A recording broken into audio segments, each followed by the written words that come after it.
All right, so I'm right in front of this Presbyterian church here that I would like to talk more about later. There's a lot there with the whole topic, but churches itself, it's a very important topic, and I mean like all parts of it. Going there as a single, going to a church as a couple, all of this stuff. The success, the failures, the things that could be done better, the things that are done wrong. A lot changes when you get older, when you go through different phases of life. But what's on my mind here is this conversation I had with a good friend of mine that I would like to take time, a couple minutes here to talk about it's the adult communities. It's not something I could ever completely 100% condemn, because some needs are met through this. It's unhealthy. It's unhealthy in the sense that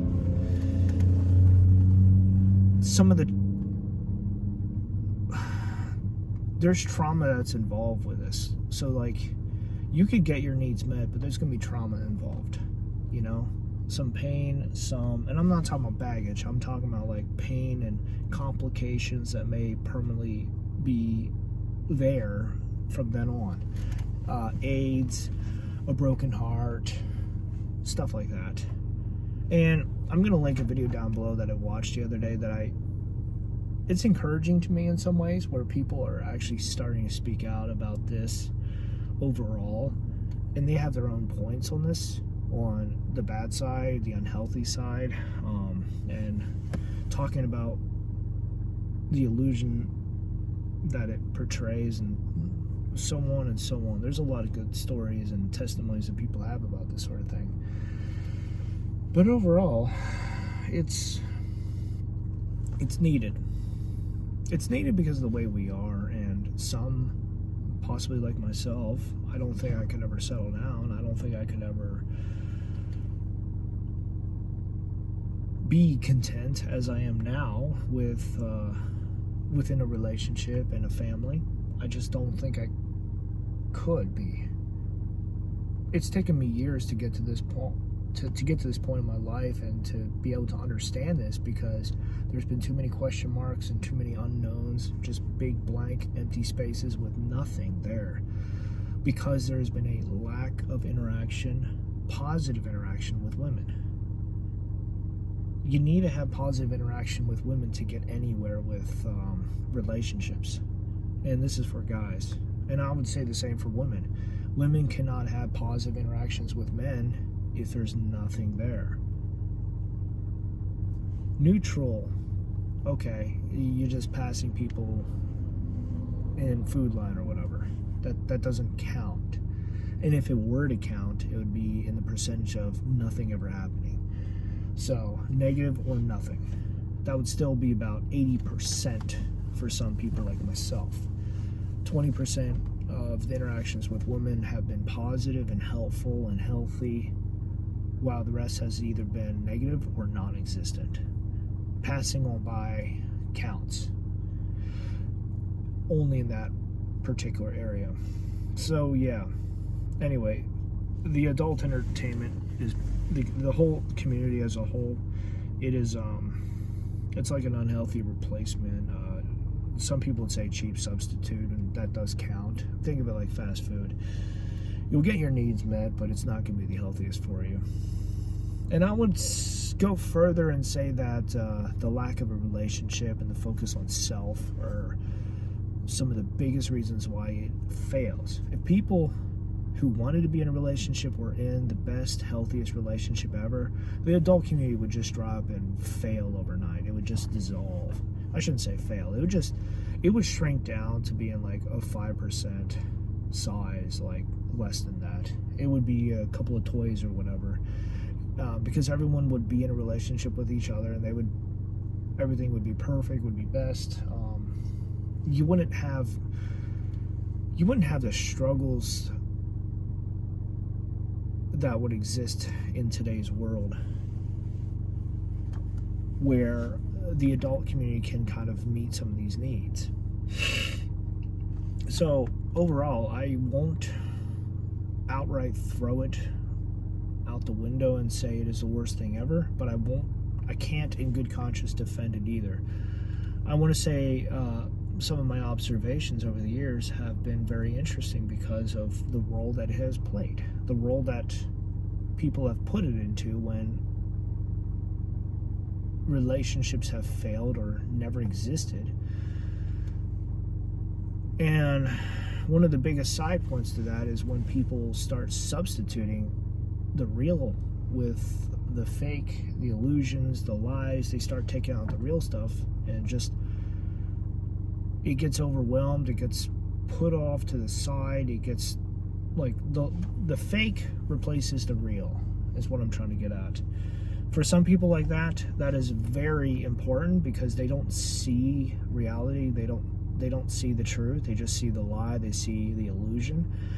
I want to say for me, when I was asked this about if I've ever replaced, turned to porn because of whatever, the lack, the failures, no.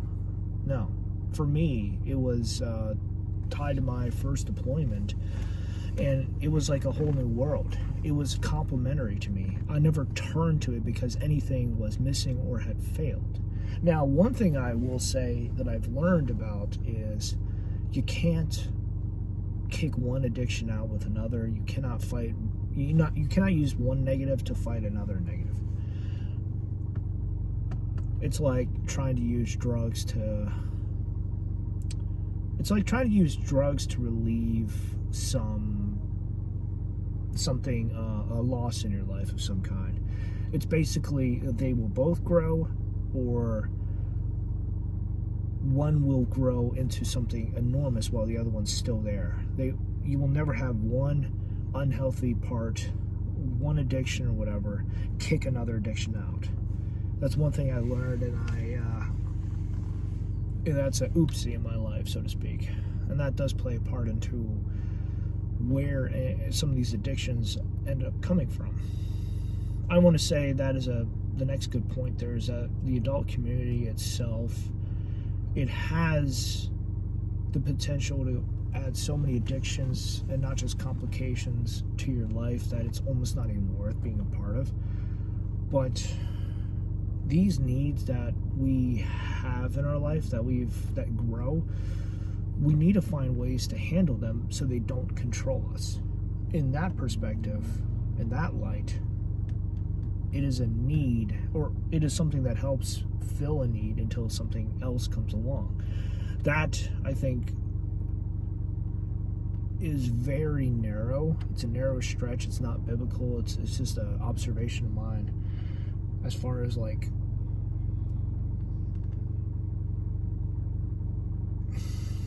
giving any sort of a bone to those who want to support the adult community. It's needed, it's important. I don't have all the answers, thankfully, but like this stuff, the stuff that I've gone through, the stuff that I've seen in other people's lives made me realize like there's a lot to this. People want to focus on certain parts like, oh, this hates men, this hates women, this is completely unhealthy for X, Y, and Z. And they're absolutely correct. I just want to say overall, it is needed. It's just completely unhealthy. It adds more pain, it adds more problems, more trauma, more issues, and than what is actually worth. But it will meet your needs. And there's this one story that I heard about this woman who got the whole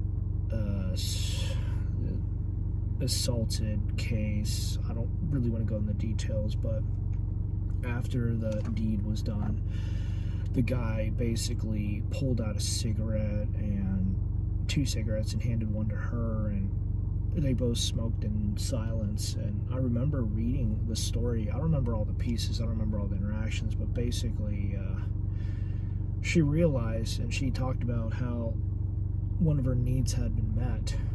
I just can't remember what need was met. And it stuck with me all these years from like 2019, because I think that's when I first read it. I was looking for something else, and I just stumbled upon it. Back then, I was starting to look for answers for like tied to my identity and why am I single, and actually that was 2017 when I started looking for answers to why am I single, what am I doing wrong. 2019 was more for identity, and there was some of the groups that I was looking into as well, within the adult community, so to speak. FetLife, if you're familiar with that site. I haven't touched that site in who knows how long, probably since 2019. But I want to say overall,